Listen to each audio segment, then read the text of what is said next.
அம்மா அப்பாவுக்குள்ள எப்பவும் சண்டை தான். எதுக்கு தான் சண்டை வருதுன்னு சொல்லவே முடியாது. எப்போ பார்த்தாலும் சண்டை தான். ஏதாச்சும் ஒன்றை அம்மா சொல்ல அதை அப்பா மறுத்து பேச, அல்லது அப்பா சொல்ல அதை அம்மா முடியாதுங்க, சண்டை வந்துடும். அப்படியே பேச்சுக்கு பேச்சு, வார்த்தைக்கு வார்த்தைக்குன்னு வளர்ந்து கொண்டே இருக்கும். எதுக்காக இவங்க ரெண்டு பேரும் கல்யாணம் பண்ணிக்கிட்டாங்கன்னு எனக்கு தோணும். ஒருத்தருக்கு ஒருத்தர் சண்டை போடணும்னு எங்கேயாவது யாராவது சேருவாங்களா, அல்லது சேர்த்து தான் வைப்பாங்களா? சந்தோஷமாக ஒத்துமையாக வாழணும் தானே கல்யாணம் பண்ணி வைக்கிறாங்க. ஆனால் இப்படி சண்டை போடுவாங்கன்னு அவங்க என்ன நினச்சா பார்ப்பாங்க? அப்படி நினச்சிருந்தாதான் இப்படி வந்து வந்து சமாதானம் பண்ணுவாங்களா? அதுதாங்க இதில் அதிசயம், ஆச்சரியம். யாராச்சும் வீட்டுக்கு வந்துட்டா அம்மாவும் அப்பாவும் இருக்கிற இருப்பை பார்த்தா என்னால் நம்பவே முடியாதுங்க. விருந்தாளி நுழைஞ்சதுக்கு முந்தின 5 நிமிஷம் வரைக்கும், ஏன் வாசப்படி மிதிக்கிற வரைக்கும்னு கூட வச்சுக்கோங்களேன், காயற யூர்னான்னு கத்திக்கிட்டு கிடந்தவங்க வாசல் கேட் திறக்கிற சத்தம் கேட்ட உடனே, அடடே வாங்க வாங்க வாங்கன்னு கூப்பிடுற அழைப்பை பார்க்கணுமே, அடே அப்பா, அம்மா சந்தோஷமாக சிரிச்ச பார்க்க எவ்வளவோ அழகாக இருக்கு. ஏ ஸ்ருதி, உங்கள் அம்மாட்ட ஒரு ஃபேமிலி லுக் இருக்குதுடி, அது பார்க்க ரொம்ப அழகு. என் ஃப்ரெண்ட் ரமா எத்தனை வாட்டி சொல்லியிருக்கா தெரியுமா? அது போலடி உங்கள் அப்பா படு ஸ்டைலாக இருக்காரேடி. அன்றைக்கு ஒரு நாள் என் தோழி சாந்தினி சொன்னதே தான் அப்பா விருந்தாளிங்களை வரப்போ நினச்சிக்கிட்டேன் நான். ஹலோன்னு சொல்லிக்கிட்டே அப்பா போய் கை கொடுத்து கூப்பிட்ட அழகு இருக்கே, அது உண்மையிலே ஸ்டைலிஷ் தான். அப்பா வலிய அப்படி செய்கிறதில்ல, அது இயற்கையாகவே அவருக்கு அமைஞ்சு போயிருக்கு. அவ்வளவுதான். இவங்க ரெண்டு பேரும் மூஞ்சியை பார்த்துக்கிறதும் சிரிக்கிறதும் சுகமாக பேசிக்கிறதும் எல்லாமும் போலிதானே. இல்லைனா யாரும் இல்லாதப்போ ஏன் அப்படி வல்லு வல்லுன்னு விழுந்துக்கணும்? வீட்டுக்கு வர விருந்தாளிகள் கிட்ட இம்மி கூட காட்டாதவங்க என் முன்னாடி மட்டும் ஏன் அப்படி இருக்கணும்? நான் டிவி கூட பார்க்கறது இல்லைங்க. அதை திறந்தா இதை விட கொடுமை. குடும்பம்னாலே சண்டைதான்னு இலக்கணம் வகுத்தாப்புலே அதில் அடிச்சுக்கிறாங்க. அதனால் என் மனசு எப்படி பாதிக்கப்படுது, என் படிப்பு எவ்வளவு பாதிக்கப்படுது. புத்தகத்தை திறந்து வச்சா அம்மா அப்பா சண்டைதானே ஞாபகத்துக்கு வருது. ரூம் கதவை சாத்தி அப்போ கூட படித்து பார்த்தேன், ஓட மாட்டேங்குது. அம்மா அப்பாவை பார்த்துக்கிட்டே அவங்க முன்னாடி இருந்துக்கிட்டே எதிர்க்க தாத்தா பாட்டி படத்து முன்னால் உட்கார்ந்து படிக்கணும்னு ஆசை எனக்கு. ஜன்னல் வழியாக வேப்ப மரத்து இடுக்கு வழியாக தெரிகிற நிலா வெளிச்சத்தை பார்த்துக்கிட்டே அது நகர்றப்போ புள்ளி புள்ளியாக இலைகளுக்கு நடுவே வெளிச்சம் தெரியுமே, அந்த அழகை பார்த்துக்கிட்டே படிப்பேன் நான். இது இவங்களுக்கு தெரியுதா? எப்படி படித்தா எந்த இடத்துல உட்கார்ந்து படித்தா என் மூளையில் ஏறுங்கிறத புத்தி இவங்களுக்கு வேண்டாம். இதெல்லாம் சொல்ல போனால் சண்டை தான். ஏற்கனவே இருக்கிற சண்டை போதாதா? ஸ்ருதி, போ உன் ரூமுக்குள்ளே, அங்கே போய் படி, இது மட்டும் சொல்ல தெரியும். ஆனால் சண்டை போடாமல் இருப்போங்கிறது தெரியாது. 2 பேரும் தான் சொல்கிறேன். அப்பாவும் கொஞ்சம் கூட இந்த விஷயத்தில் விட்டு கொடுக்கறதில்ல. சண்டை போகிறதுனா அதான் ஏதோ சொல்லுவாங்களே, ஹாங், அதான் 2 பேருக்கும் அல்வா சாப்பிட்றதில்லப்பல. போதுங்களே, உங்கள் பாஷையில் எளிமையாக சொல்லிட்டேன். ரொம்ப மனசு வெறுத்து போச்சுங்க எனக்கு. ஒரு நாள் சொல்லி போடணும்னு தான் நினச்சேன். யார்கிட்ட சொல்கிறதுன்னு யோசித்தப்போ அப்பாவே பெட்டர்னு தோணுச்சு. ஏன்னா அப்பா தான் ராத்திரி தூங்குறச்ச மேலே கால் போட்டாப்புலோ மூஞ்சில் மிதிச்சாலோ ஒன்றும் சொல்ல மாட்டாங்க. அம்மா நச்சி கழுத தள்ளிப்படுன்னு சொல்லி உருட்டி விட்டுருவாங்க. அது என்னவோ தெரியல, அப்பானா எனக்கு பிரியம் ஜாஸ்தி. அதுக்காக அம்மாவை எனக்கு பிடிக்காதுன்னு சொல்ல மாட்டேன்.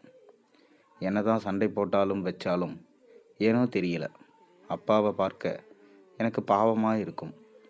பல சமயங்களில் அப்பா தனியாக உட்கார்ந்து இருக்கச்ச எதையோ யோசிச்சுக்கிட்டே இருக்கிற மாதிரி தெரியும் எனக்கு. மனசு சரியில்லைனா, இல்லை அப்பா மாடியில் இருக்காருன்னா அவருக்கு மனசு சரியில்லைன்னு அர்த்தம். அப்படி சமயத்தில் கூட அப்பா என்கிட்ட நீயும் வரியாடின்னு என்னை கூப்பிடுவார். அதுதான் அப்பான்ட்ட எனக்கு பிடிச்சது. டா போட்டு தான் அப்பா என்னை கூப்பிடுவார். அவ்வளவு பிரியம் என் மேலே. அப்பா மாடியில் இருந்தால் பெரும்பாலும் நானும் அங்கே தான் இருப்பேன். மொட்டை மாடி தான். நான் படிக்கிறதுக்காக அப்பா அங்கே லைட் போட்டு கொடுத்துருக்காரு. நிறைய பாடம் எழுதி இருக்கிற அன்னைக்கு மட்டும் மாடிக்கு போக மாட்டேன். ஆனால் அப்பா கூட சேர்ந்து அம்மா ஒரு நாள் கூட மாடியில் இருந்ததில்லை. நீயும் வேணும்னா மாடிக்கு போயேம்மா அப்படின்னு கூட சில சமயம் சொல்லி பார்த்துட்டேன். சும்மா இருடி உன் சோழியை பார்த்துக்கிட்டு அப்படின்னு படக்குன்னு கட் பண்ணிடுவா அம்மா. அப்படியாவது தனிமையில் 2 பேரும் மனசு விட்டு பேசட்டுக்குமேனு ஏன் எண்ணம். ஆனால் நாம் நினைக்கிறது எங்கே நடக்குது. எதுக்கு நான் சொல்கிறேன்னா, 2 பேரும் பேசிக்கிறதே எதையோ ஒன்றை மறைச்சி அல்லது தயங்கி பேசுகிற மாதிரி இருக்கும். நான் நல்லா கவனிச்சிருக்கேன். ஏதோ சினிமாவில் கூட வருமே, அதாங்க என்னவோ ராகம்னு கூட அது பேர் வரும். அந்த படத்தில் அப்படி தான் புருஷன் பொண்டாட்டி பேசிக்கவே மாட்டாங்க. அளந்து ஒரு வார்த்தை 2 வார்த்தை வாய் விட்டு மனசு விட்டு பேசாமல் மௌனமாக பார்த்துக்குவாங்க. மௌனமா இப்போ பேர் ஞாபகம் வந்திருக்குமே. ஏங்க இப்படி இருக்கணும்? எங்கள் அப்பா அம்மாவை தான் சொல்கிறேன். 2 பேரும் வேலையில் இருக்காங்க. நிறைய சம்பளம் வாங்குறாங்க. கை நிறைய காசு வருது. வீட்டில் எல்லா வசதியும் இருக்குது, எல்லாமும் இருக்குது. ஆனால் சந்தோஷம் மட்டும் இல்லை. ஏன்? நல்லா இருந்துட்டு போக வேண்டியது தானே. எதுக்கு அனாவசியமாக இப்படி கெடுத்துக்கணும்? கல்யாணம் பண்ணிக்க தெரியுமா? 2 பேரும் சேர்ந்து குழந்தை பெற்றுக்க தெரியுமா? வீட்டு விசேஷம், வெளி ஃபங்க்ஷன்னு சேர்ந்து ஜோடியாக போக தெரியுமா? ஊருக்கு உறவுக்குன்னு எதுவுமே காட்டிக்க மாட்டாங்களாம். ஆனால் வீட்டில் மட்டும் கர்பூர்னு ஒருத்தர் கடிச்சிக்குவாங்களாம். என்னங்க வேஷம் இது? நான் ஒருத்தி இருக்கேனே, அதை 2 பேரும் கொஞ்சமாவது நினைக்கிறாங்களா? அட, யாராவது ஒருத்தர் நினச்சா கூட போதுமே, விட்டு கொடுத்து போகலாம் தானே. அதில் தாங்க இருக்குது பிரச்சனையே. ஏன் விட்டு கொடுக்கணும்? எதுக்கு விட்டு கொடுக்கறது அப்படின்னு 2 பேருக்குள்ளேயும் பிரச்சனை இருக்குன்னு தோணுது எனக்கு.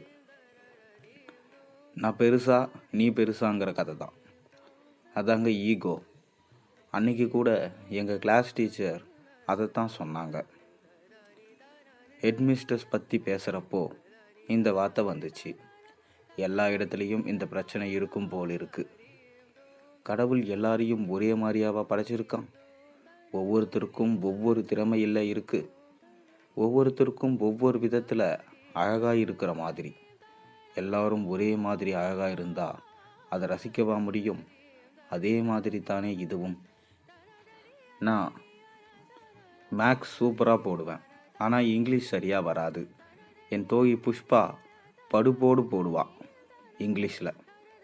அப்படி பேசுவா சரளமாக. பட் எனக்கு வராது. அதுக்கு என்ன பண்ணுறது? முயற்சி செய்து வளர்த்துக்க வேண்டியது தான். அதே போல் மனுஷங்க குணம் மாறி இருந்தாலும் எது சரிங்கிறத புரிஞ்சுக்கிற அறிவு இருக்குல்ல, அதை பயன்படுத்தி அவங்கள மாற்றிக்க வேண்டியது தானே. அப்பா வேலையில் ரொம்ப சின்சியர், ஆனால் அம்மா அப்படி இல்லை. வீட்டு வேலை கூட அம்மா இப்படி தான். சாயங்காலம் அப்பா ஆஃபீஸ் விட்டு வரபோது அம்மா கொஞ்சம் முன்னாடியே வந்திருப்பாங்க. அப்பாவுக்கு ஆஃபீஸ் ரொம்ப தூரம். வீட்டிலேருந்து 10 கிலோமீட்டர் தள்ளி இருக்குது. அம்மாவுக்கு பக்கத்தில் தான். இத்தனைக்கும் அப்பா காலையில் ஆஃபீஸ் போகிறச்ச அம்மாவை கொண்டு விட்டுட்டு தான் போவார். நீ உன் ஆஃபீஸ் டயத்தை மதிக்கலை, லேட்டாக போகிற. ஆனால் நான் அப்படி இருக்க முடியாது. மேனேஜரே லேட்டாக வராருன்னு பேசுவாங்க. என்னை பார்த்து மற்றவங்களும் லேட்டாக வர ஆரம்பிச்சிருவாங்க. அதனால் சீக்கிரம் கிளம்புன்னு அப்பா அவசரப்படுத்துவாங்க. அம்மா அதையெல்லாம் காதில் வாங்கிக்கிட்டாதானே. இப்படி தாங்க ஒவ்வொன்றுக்கும் சண்டை. நீ பஸ்ஸில் போய்க்கோ சொல்லிட்டு அப்பா விருட்டுன்னு வண்டியை எடுத்துகிட்டு போயிடுவாங்க. ஆனால் அம்மா அலட்டிக்கவே மாட்டாங்க. வழக்கம் போல் மெதுவாக நடந்து போய் மினி பஸ் பிடிச்சு ஆஃபீஸ் போயிடுவாங்க. யாரும் எதுக்கும் சளைச்ச மாதிரி தெரியல. எப்படி அம்மா தன்னை மாற்றிக்க தயாரா இல்லையோ அதுபோல் அப்பாவும். இதெல்லாம் சின்ன சின்ன விஷயம்தான். ஆனாலும் தீராத பிரச்சனை இல்லாமல் போச்சு. ஆனால் ஒன்றுங்க, அடிக்கடி இவங்க இப்படி ஒன்றுமில்லாத விஷயத்துக்கெல்லாம் சண்டை போடுறத பார்த்தா ஏதோ ஒன்றில் சுத்தமாக பிடிக்காமல் போய் அந்த வெறுப்பில் தான் இப்படி அடிக்கடி சண்டை வருதோன்னு தோணுது எனக்கு. அதுதான் உண்மைன்னு நான் நினைக்கிறேன். எப்படி நான் எவ்வளவு யோசிக்கிறேன்னு யோசிக்கிறீங்களா? இந்த மாதிரி சண்டை போடுற வீட்டில் நீங்களும் இருந்து பாருங்கள். எல்லா யோசனையும் தானே வந்துடும். உலக அனுபவத்தில் பாதி கிடைச்சி போயிடும். என்ன பெரிய மனுஷி மாதிரி பேசுகிறேன்னு பார்க்குறீங்களா?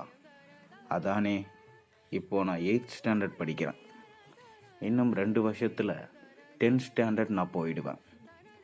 அப்போது என் படிப்பு மற்ற எல்லாத்தையும் விட முக்கியமாக போயிடும் தானே. அப்போது இவங்க என்ன செய்வாங்களாம்? அப்போவும் எதையும் சட்டை பண்ணாமல் இப்படி சண்டை போட்டுக்கிட்டே தான் இருப்பாங்களா? அப்படி இருந்தாங்கன்னா என்ன பேரண்ட்ஸ் என்கின்ற வெறுப்பு எனக்கு வரும் இல்லையா? இதெல்லாம் யார் சொல்கிறது? நான் சொன்னால் உரைக்கலையே.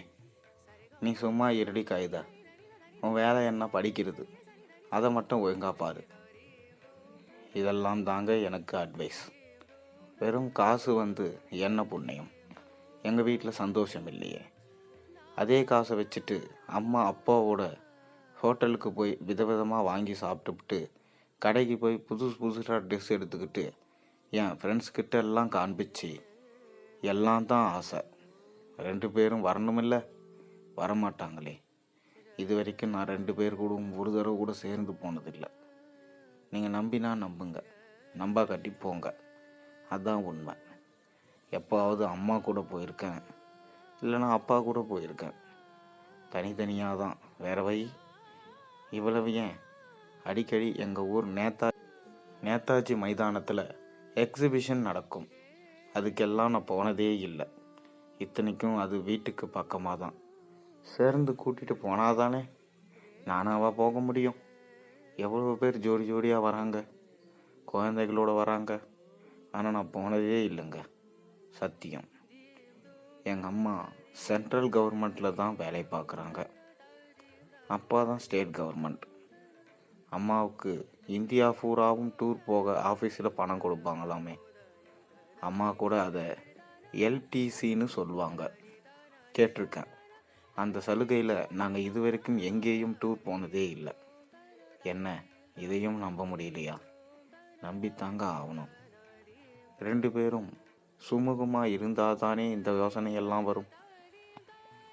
வயசு தான் ஆகியிருக்கு 2 பேருக்கும். இவங்கள பார்த்து பார்த்து எனக்கு தான் பக்குவம் வந்திருக்குன்னு சொல்லணும். ஏன் கேட்குறீங்க? வயிற்றுச்சலா? பாருங்க, இன்றைக்கி சில நோட் புக்ஸ், டிராயிங் புக்ஸ், கொஞ்சம் ஸ்டேஷ்னரி எல்லாம் வாங்கணும்னு நினச்சிட்டு இருந்தேன். மணி 6:30. 2 பேரும் இன்னும் காணலை. சமயத்தில் அம்மா ஆஃபீஸில் கொலிக்ஸ்டோட சினிமாவுக்கு கூட போயிட்டு வந்துவாங்க. சேர்ந்து போனாங்கன்னா அல்லது தனியாக போனாங்களா அதெல்லாம் தெரியாது. சொல்கிறது அப்படி. சரி, தொலையுதுன்னு அப்பா விட்டுருவார். அதுதான் எனக்கு ஆச்சரியமாக இருக்கும். ஒரு நாள் ராத்திரி 11 மணிக்கு வந்தாங்கன்னா பார்த்துக்குங்களேன், அப்பா படு சத்தம் போட்டு விட்டாங்க. எங்கே தொலைஞ்சிட போகிறேன்? எங்கள் டிபார்ட்மெண்ட் அசோசியேஷன் கூட்டம், அதுக்கு தான் போயிட்டு வந்தேன். அதுக்கு போகாமல் என்னால் இருக்க முடியாது. வேணும்னா ஃபோன் பண்ணி கேட்டுக்கோங்க. அப்படின்னா குடும்ப பொண்ணு டயத்துக்கு வீட்டுக்கு வரதில்லையா அப்படின்னு அப்பா ஒரு முறை சத்தம் போட்டாங்க. வீட்டு பொம்பளைனா நான் என்ன ஹவுஸ் ஒய்ஃபா அப்படின்னு பதில் கேட்டுட்டாங்க அம்மா. என்னவோ தெரியல, அதிலிருந்து அப்பா ஒன்றுமே கேட்கறதில்ல, சுத்தமாக விட்டுட்டாரு. என்னவோ ஆகட்டும்னு நினச்சிட்டாரோ என்னவோ. இதோ அப்பா வந்துட்டாருங்க. நான் கடைக்கு போகணும், கொஞ்சம் பர்ச்சேஸ் இருக்குது. அப்புறம் பேசட்டுமா? போகலாமாடா கண்ணு? உங்கள் அம்மா வரல? இன்னும் வரலப்பா. பாருங்க அப்பா முகம் சுண்டி போகிறது. இதுதாங்க எனக்கு தீராத வேதனையாக இருக்குது. இவங்க 2 பேருக்குள்ளேயும் வேறு என்ன இருக்கும்? அதை தாங்க என்னால் கண்டுபிடிக்க முடியல. மண்டையை போட்டு பிச்சுக்கிறேன், புரிய மாட்டேங்குது. பாருங்க, மணி 7 ஆகி போச்சு, நல்லா இருட்டி போச்சு. ஆனால் என்ன, நான் தான் அப்பா கூட இருக்கேன்னு எனக்கு என்ன பயம்? பஸ்ஸில் போகிறதுனா எனக்கு ரொம்ப சந்தோஷம். அப்பா என்னை மடியில் தூக்கி வச்சுக்கிடுவாரே. ஆஃபீஸுக்கே அப்பா பல நாள் பஸ்ஸில் தான் போவார். குறிப்பாக அம்மா கிளம்பாமல் லேட் பண்ணுறாங்களே, அதை தவிர்க்கிறதுக்காகன்னு சொல்லலாம். ஏன்னா சீக்கிரம் கிளம்பிடலாமே. தினம் வண்டியில் போனால் பெட்ரோல் காசு கொடுத்து முடியாதுடா கண்ணு. அந்த காசுக்கு உன்னை ஹோட்டலுக்கு கூட்டிகிட்டு போகலாம்ல, ஆசைப்படுறத வாங்கி தராம்ல. சரிதானா? அப்படி கூட இருக்கையில் மனசு எவ்வளவு சந்தோஷம் அடையும், திருப்தியாகவும் இருக்குது. ஏன் அம்மாட்ட மட்டும் அப்படி இல்லை? அதுதான் எனக்கு இன்னைக்கு வரைக்கும் புரியல. அதனால தான் என்னால் வீட்டு வேலைகளில் கூட அம்மாவுக்கு உதவ முடியல. அம்மா கூட சேர்ந்து செய்து பழகுடா கண்ணுன்னு அப்பா சில சமயம் சொல்வார். அவரை பார்த்தா பாவமாக இருக்குது எனக்கு. அவர் வார்த்தைக்காக எப்போவாவது செய்வேன். அப்போ கூட அம்மா, உங்கள் அப்பா சொல்லி நீ ஒன்றும் செய்ய வேண்டாம், உனக்கா கத்துண்டு உருப்பிடும்னா செய், இல்லைனா எக்கேடும் கெட்டுப்போ அப்படின்னு சொல்லுவாங்க. எல்லாம் வெட்டு 1 துண்டு 2 தான். வய கொயா வியாபாரமே கிடையாது அம்மா கிட்ட. அரடியே, அங்கே பாரு அப்பா, அப்பா அங்கே பாருங்க. எதையோ கண்டுவிட்டது போல அப்பாவின் முகத்தை திருப்பி அந்த திசையை நோக்கி காண்பித்தேன் நான். அப்பாவின் பார்வை ஒரு நிமிடம் கலங்கி பிறகு தெளிந்து கூர்மைப்பானது. அங்கே யாருப்பா அது? யாருப்பா? அம்மா தானே, நம்ம அம்மா தானே. கண்கள் நிலை குத்தி அங்கேயே விழித்து கொண்டிருந்த அப்பாவின் முகம் அந்த நிமிடத்தில் ஏன் அப்படி விகாரமானது? ஐயோ, என் அப்பாவின் முகமா இது? இதுவரை இப்படி சிவந்து இருண்டு பார்த்ததில்லையே. அது சரி, அந்த ஜவுளி கடையின் வாசலில் மஞ்சள் வெளிச்சத்தில் கையில் ஒரு பார்சலோடு அம்மாவிடம் நீட்டியபடி நிற்பது யார்? அதோ அதை அம்மா கூட வாங்கி கொள்கிறார்களே, அந்த இன்னொரு ஆள் யார்? என்னவோ தோன்ற நான் அப்பாவின் முகத்தை பார்க்கிறேன். அடடே, ஞாபகம் வந்துடுச்சு. ஹாங், அந்த அங்கிளா அது? அவங்க தானே. எங்கே இன்னும் கொஞ்சம் நல்லா பார்ப்போம். ஆமாம், அவரே தான். அன்னைக்கு கூட ஒரு நாள் வீட்டுக்கு வந்திருக்கிறாரே. என்ன தப்பு? இல்லை, என்ன தப்புன்னு கேட்குறேன். என்ன லவ் பண்ணின பாவத்துக்கு கல்யாணமே வேண்டாம்னு 40 வயசு தாண்டியும் இன்னைக்கு வரைக்கும் பிரம்மச்சாரியாக அலைஞ்சிட்டு இருக்காரே, ஒத்த மரமா என் மாமா பையன்தான். உறவு தானேன்னு அவருக்கு சமாதானமாக இருக்கட்டும்னு அவர் கூட கோயில் வரைக்கும் போயிட்டு வந்தேன். அது ஒரு தப்பா? ஓடும் பஸ்ஸில் கலங்கியிருந்த அப்பாவின் கண்களை கண்டு என் மனசும் கலங்கி போக, அப்படியே அப்பாவின் நெஞ்சில் முகம் புதைத்து அவன் இறுகிய அணைப்பில் என்னவோ மனதை பாதித்த உணர்வில் விசித்து அழ ஆரம்பிக்கிறேன் நான். இந்த கதையிலிருந்து உங்களுக்கு என்ன தெரிஞ்சிச்சு? மறக்காமல் கீழே கமெண்ட்டில் சொல்லுங்கள்.